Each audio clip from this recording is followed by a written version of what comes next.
Mengenal Allah, mengenal Rasul, itu akan mendatangkan kenikmatan, halawah iman, kebahagiaan. Disebut nama Allah Rabbul Alamin, hatinya memuliakan Allah.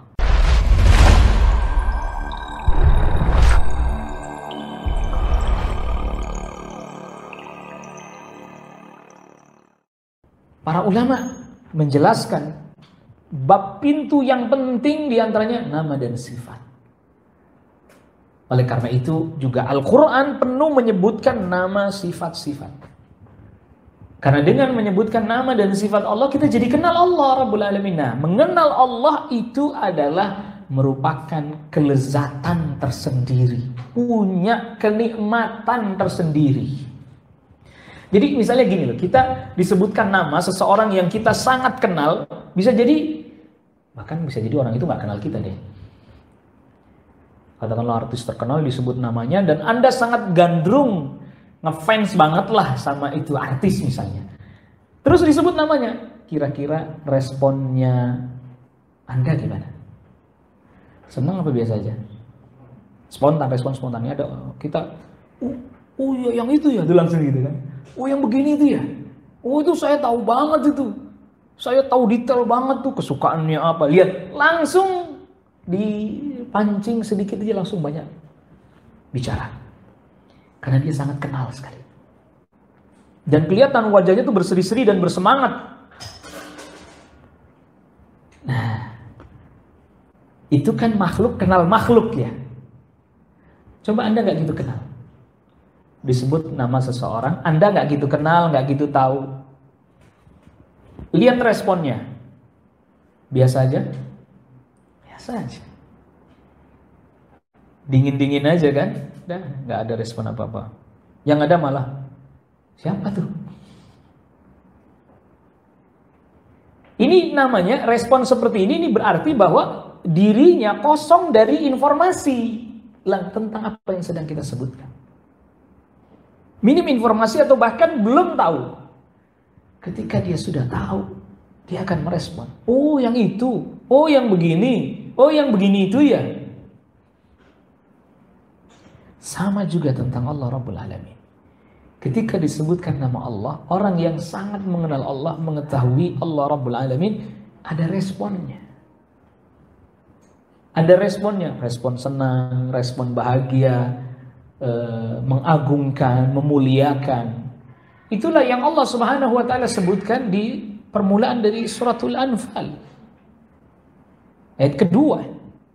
Innamal mu'minuna alladzina idza dzukirallah wajilat qulubuhum. Orang-orang beriman itu kalau disebut nama Allah, apa yang terjadi? Bergetar hatinya, dipenuhi dengan pengagungan, pemuliaan kepada Allah Subhanahu wa taala. Wa idza tuliyat 'alaihim ayatuhu, apabila dibacakan ayat-ayatnya apa? Zadatum iman, bertambah iman. Karena kenal, tahu. Sehingga ada responnya, enggak terus biasa-biasa aja. Dan itu ada kenikmatannya. Itu ada kelezatannya. Nah itu nanti kalau dikaitkan dengan hadis halawatul iman, hadis manisnya iman.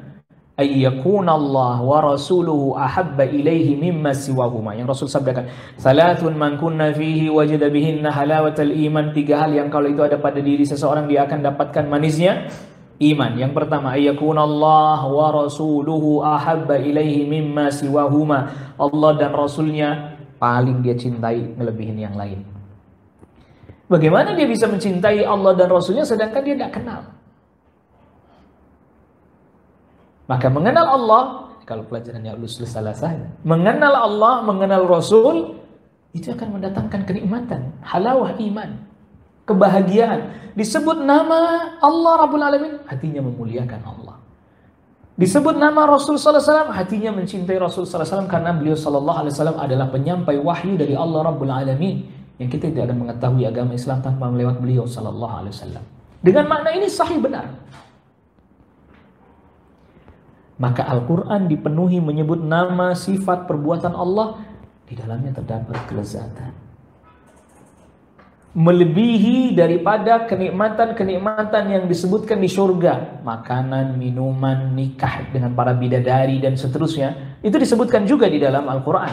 Tetapi yang paling banyak komposisi yang disebut dalam Al-Quran adalah menyebut nama, sifat, dan perbuatan-perbuatan Allah Rabbul Alamin.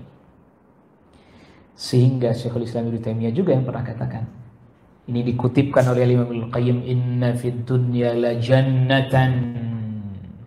Sesungguhnya di surga ada, di dunia ada satu surga. Ada surga. Man lam yadkhulha la yadkhulaha fil jannah fil akhirah.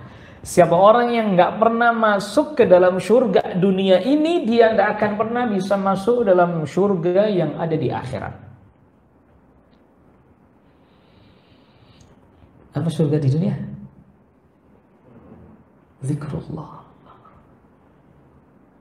Tadi nyebut nama Allah, dengar nama Allah, membaca nama dan perbuatan Allah dalam Al-Quran, lazatan, ada kelezatannya, halawatan, ada manisnya. Nah sekarang ada orang beriman gak pernah bisa ngerasakan kelezatan menyebut nama Allah, mendengar nama Allah, membaca ayat-ayat Al-Quran. Sedikit aja gak pernah sama sekali. Gimana ini? Di pengakuannya sebagai orang beriman bisa dibenarkan. Padahal yang pertama dari rukun iman adalah apa? Iman kepada siapa? Allah. Iman kepada Allah mencakup al-asma wa sifat, mencakup rububiyah, mencakup uluhiyah. Lihat. Ini jadinya nih semua dalil yang beredar tadi termasuk hadis tentang lazatul iman, ayyakun Allah wa rasuluhu habba ilaihi mimma siwahuma, Allah dan Rasulullah menjadi sesuatu yang paling dia cintai daripada yang lain. Itu akhirnya kembali kepada asma wa sifat enggak? Anda bisa cinta kepada Allah tapi Anda enggak kenal nama dan sifat Allah, bisa enggak? Orang berzikir bisa merasakan lazatnya, berzikir, menyebut nama Allah, tapi nggak paham nama dan sifat, bisa tidak? Itu maka kata Syekhul Islam Ibnu Taimiyah, itu ayat-ayat Al-Quran, itu isinya itu adalah nama dan sifat. Dan kalau seandainya, bahkan ayat atau surat itu menjadi utama, penentu ayat atau surat itu menjadi utama, disebabkan karena ada menyebutkan nama sifat. Suratul Fatihah menjadi surat yang utama karena dimulai menyebutkan nama dan sifat. Alhamdulillahi Rabbil Alamin. Lillahi nama, Rabbil Alamin nama, Rabb. Ar-Rahmanir Rahim nama, Malik Yaumiddin. Maka dia menjadi surat yang paling utama, Suratul Fatihah. Ayatul Kursi dimulai dengan nama Allahu la ilaha illa huwal hayyul qayyum. Menjadi yang utama karena apa? Menyebut nama dan sifat Allah. Allah Al-Hayyu, Al-Qayyum. Termasuk menjelaskan, merinci lagi. La ta'khudhuhu sinatu wa la naum. Allah Subhanahu wa taala yang Maha Hidup, yang mengendalikan semua ini sendiri. Karena yang Maha Hidup, ngantuk enggak, apalagi tidur. Dan kehidupan kita kehidupan yang tidak sempurna karena faktor yang paling sering kita alami. Apa? Ngantuk. Itu aja udah menunjukkan kelemahan.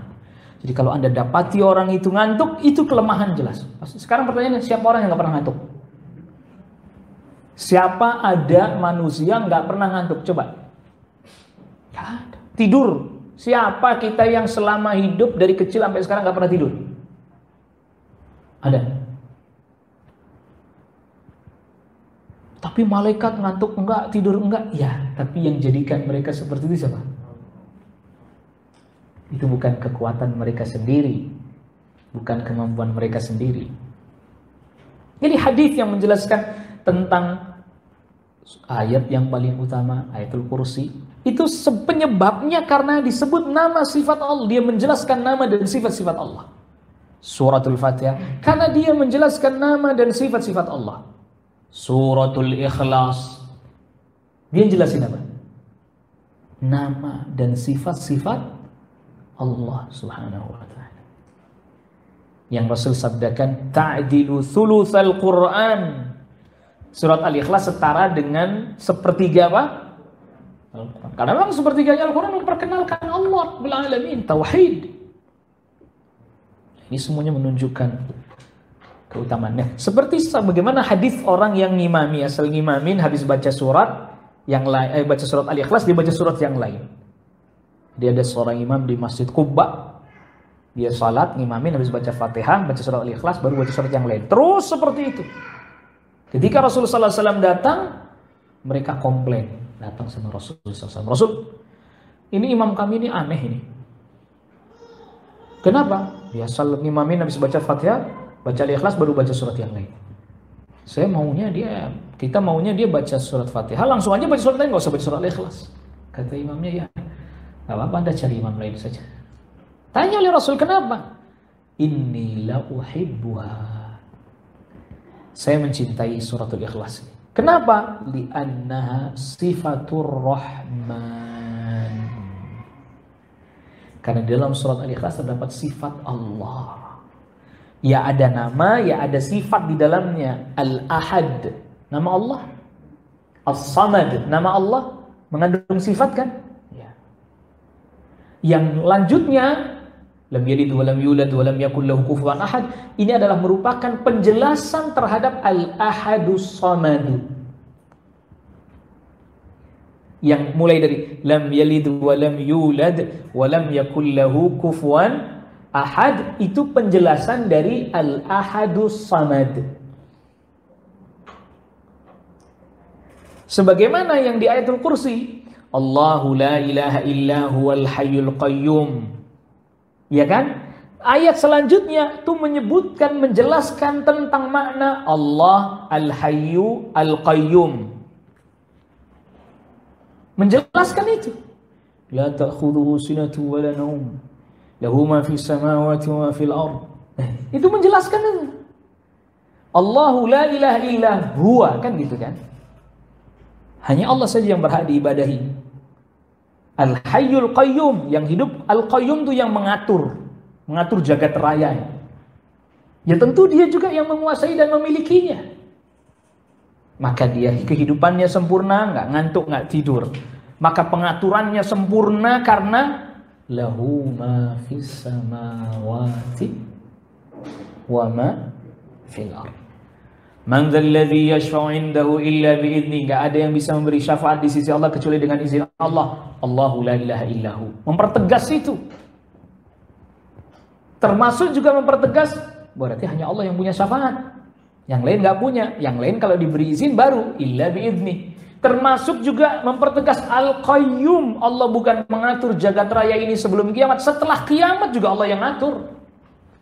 Manusia dibangkitkan, manusia dikumpulkan di mahsyar, siapa saja yang diberi syafaat dan siapa yang tidak berhak dapat syafaat, Al-Qayyum masuk. Iya. Ya'lamu ma baina aydihim wa ma khalfahum wa la yuhituna bi syai'in min 'ilmihi illa bima syaa'. Ini masuk juga Al-Qayyum. Nah, kalau ngatur tapi nggak tahu yang di langit di bumi bagaimana? Hah? Coba Anda mau menjadi orang yang mengatur sesuatu tapi nggak tahu ilmunya.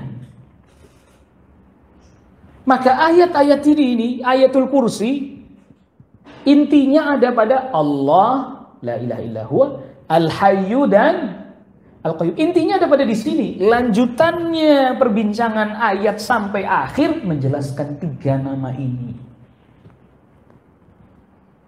Maka ia pun menjadi apa? Ayat yang paling utama fi kitabillah. Suratul Fatihah. Alhamdulillahi Rabbil Alamin, Ar-Rahmanir Rahim, Maliki Yaumiddin. Ayat selanjutnya mengajarkan kepada kita kalau Anda tahu bahwa Allah yang ngatur jagat raya dan penciptanya, bahwa Allah Subhanahu wa taala yang luas rahmatnya dan melimpahkan rahmah, bahwa Allah Subhanahu wa taala yang menguasai, merajai hari pembalasan nanti, Al-Qayyum tadi kalau Ayatul Kursi. Terus Anda mau nyembahnya siapa kalau udah tahu begitu? Ya Allah dong. Iyyaka na'budu. Hanya kepadamu ya Allah kami beribadah. Kalau Anda sudah tahu bahwa yang merajai, menguasai, mengatur, menciptakan Allah, lalu minta tolong sama siapa? Ya kepada Allah dong. Wa iyyaka nasta'in. Kalau Anda sudah beribadah kepada Allah, kalau Anda minta pertolongannya sudah hanya kepada Allah Subhanahu wa taala, Anda mau konsisten istiqomah seperti itu sampai mati enggak? Ya mau dong. Ihdinas siratal mustaqim. Siratal ladzina an'amta 'alaihim ghairil maghdubi 'alaihim waladdallin. Berarti kalau begitu, ayat-ayat yang setelahnya setelah Malik Yaumiddin, iyyaka na'budu wa iyyaka nasta'in, ihdinas siratal mustaqim, siratal ladzina an'amta 'alaihim ghairil maghdubi 'alaihim waladdallin, menjelaskan nama-nama Allah yang di depan kan? Menjelaskan nama-nama Allah yang di depan. Allahu Akbar. Dari sini saja kita jadi paham, mengerti. Dan tentu masih banyak faedah. Kalau suratul Fatihah masih banyak faedah. Ini baru sebagian dari faedah yang kita coba ambil secara ringkas dari ini merupakan penjelasan nama-nama Allah. Jadi Ayatul Kursi yang selanjutnya jelasin nama Allah. Suratul Ikhlas menjelaskan Al-Ahad As-Samad.